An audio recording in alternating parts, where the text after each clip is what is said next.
नमस्कार। SPT news में आपका स्वागत है। पेश है 29 अक्टूबर बुधवार दोपहर 1:15 बजे राजस्थान के विभिन्न शहरों की 15 बड़ी खबरें। राष्ट्रपति द्रौपदी मुर्मू आज बुधवार सुबह अंबाला एयरफोर्स स्टेशन पहुंची, जहां air chief marshal Amanpreet Singh ने उनका स्वागत किया। साथ ही एयरफोर्स के जवानों ने उन्हें गार्ड ऑफ ऑनर दिया। सुरक्षा के लिहाज से एयरफोर्स स्टेशन के आसपास के इलाके में ड्रोन उड़ाने पर पाबंदी लगाई गई है। एयरफोर्स स्टेशन के अंदर किसी को भी मोबाइल ले जाने की परमिशन नहीं है। केवल अधिकृत व्यक्तियों को ही एयरफोर्स स्टेशन में प्रवेश दिया गया है। दिल्ली में बढ़ते प्रदूषण से राहत दिलाने के लिए 2 बार क्लाउड सीडिंग की गई। आईआईटी कानपुर की टीम ने दिल्ली सरकार के सहयोग से विमान के जरिए आसमान में केमिकल का छिड़काव किया। आईआईटी कानपुर के डायरेक्टर मनिंदर अग्रवाल ने बताया कि इस प्रयोग में इस्तेमाल किए गए केमिकल में 20% सिल्वर आयोडाइड और बाकी हिस्सा रॉक सॉल्ट पर सामान्य नमक का है। बारिश न होने पर उन्होंने कहा कि बादलों में नमी केवल 15% 20% थी, जो कृत्रिम बारिश के लिए पर्याप्त नहीं है। हालांकि टीम को उम्मीद है कि आगे ट्रायल सफल रहेंगे। राजस्थान विधानसभा अध्यक्ष वासुदेव देवनानी की पत्नी इंदिरा देवी की बुधवार सुबह अचानक तबियत बिगड़ गई। घर पर सुबह बेहोश मिलने पर उन्हें एसएमएस अस्पताल लाया गया। अस्पताल की मेडिकल इमरजेंसी में चिकित्सकों की टीम ने उपचार शुरू किया। इंदिरा देवी को हालत गंभीर होने पर चिकित्सकों ने उन्हें आईसीयू में वेंटिलेटर पर शिफ्ट किया है। चिकित्सकों के अनुसार उनकी हालत नाजुक बताई जा रही है। अरब सागर और बंगाल की खाड़ी में बने चक्रवातों के असर से राजस्थान में बारिश का सिलसिला जारी है। आज बुधवार को भी राज्य के 11 जिलों में बारिश का येलो अलर्ट जारी किया गया है। कई दिनों में 1 से 5 इंच तक बारिश दर्ज हुई है। इससे नदियां, बांध और झीलें लबालब हो गई।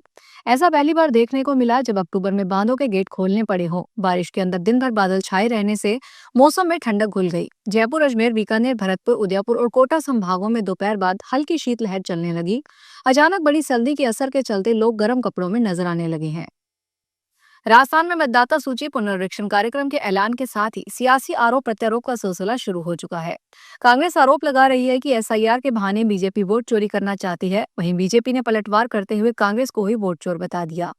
इधर प्रदेश कांग्रेस अध्यक्ष गोविंद सिंह डोटासरा ने बताया कि कांग्रेस ने एसआईआर में लोगों से फार्म भरवाने के लिए अब तक 51,000 बीएलए बना दिए हैं। उन्होंने कहा कि 2 दिन में बन जाएंगे। हर बूथ पर कांग्रेस पार्टी का बीएलए रहेगा और 200 की 200 विधानसभा क्षेत्र में एसआईआर की निगरानी हेतु ऑब्जर्वर लगाए जाएंगे और यह सभी ऑब्जर्वर अपने अपने क्षेत्र में भाजपा की बेईमानी को रोकेंगे।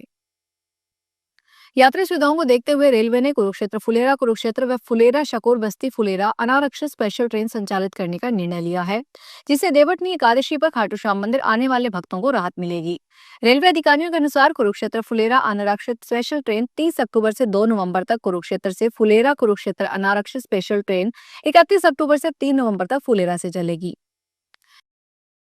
केतड़ी कस्बे के निजामपुर मोड़ पर मंगलवार बुधवार की दरमियानी रात करीब 2 बजे एक भीषण हादसा हो गया।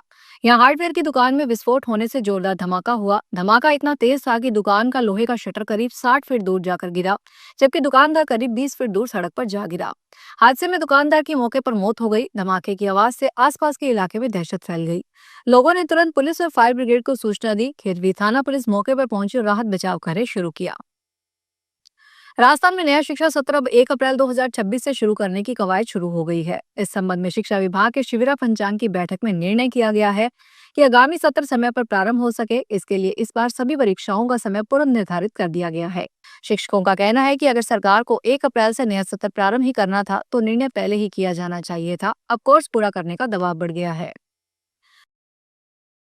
देहरादून से बेंगलुरु जा रही इंडिगो एयरलाइंस की फ्लाइट की वापस देहरादून एयरपोर्ट पर इमरजेंसी लैंडिंग करवानी पड़ी। जानकारी के अनुसार फ्लाइट 53 मिनट तक हवा में ही रही। विमान में सवार सभी 170 यात्री की जान बाल बाल बची है। फ्लाइट की पक्षी के टकराने की बात सामने आई है। उड़ान के कुछ ही समय बाद विमान के बाएं इंजन से एक पक्षी टकरा गया, जिससे इंजन में तेज आवाज आने लगी। सुरक्षा की दृष्टि से पायलट ने विमान को एयरपोर्ट से दूर नियंत्रित ऊंचाई पर रखा और स्थिति सामान्य करने के प्रयास किए। देवउठनी एकादशी 2 नवंबर के साथ ही एक बार फिर शहनाइयों की गूंज सुनाई देने लगेगी। 4 महीने तक चलने वाले चातुर्मास के समापन के साथ ही अब राजस्थान में विवाह और मांगलिक कार्यों की शुरुआत होने जा रही है। शुभ कार्यों की तैयारियों के लिए लोग जुट गए हैं और बाजारों में दीपावली के बाद फिर से रौनक लौट आई है। भगवान विष्णु देवशयन एकादशी से लेकर देवउठनी एकादशी तक योग निद्रा में रहते हैं। इस दौरान विवाह और अन्य मांगलिक कार्य वर्जित रहते हैं। कर्मचारी भविष्य निधि संगठन ने सहारा इंडिया ग्रुप पर सख्त कार्रवाई का ऐलान किया है। कंपनी द्वारा लाखों कर्मचारियों के लिए जमा न किए गए 1180 करोड़ रुपए की भविष्य निधि और पेंशन बकाया के खिलाफ ईपीएफओ ने सहारा की संपत्तियों पर कुर्की का नोटिस जारी कर दिया। यह कदम सहारा की लंबे समय से चली आ रही वित्तीय अनियमितताओं के बीच आया है, जहां कंपनी के एजेंटों को कर्मचारी मानते हुए उनके पीएफ योगदान को अनिवार्य ठहराया गया है। यूपी पुलिस की राजस्थान के पशु तस्करों से मुठभेड़ हो गई। मैनपुरी के घिरौर थाना क्षेत्र के गांव फाजिलपुर में जंगलों में यह एनकाउंटर हुआ। 4 तस्कर गोवंश को तस्करी के लिए जुटा रहे थे। सूचना पाकर मौके पर पहुंची पुलिस ने घेराबंदी की।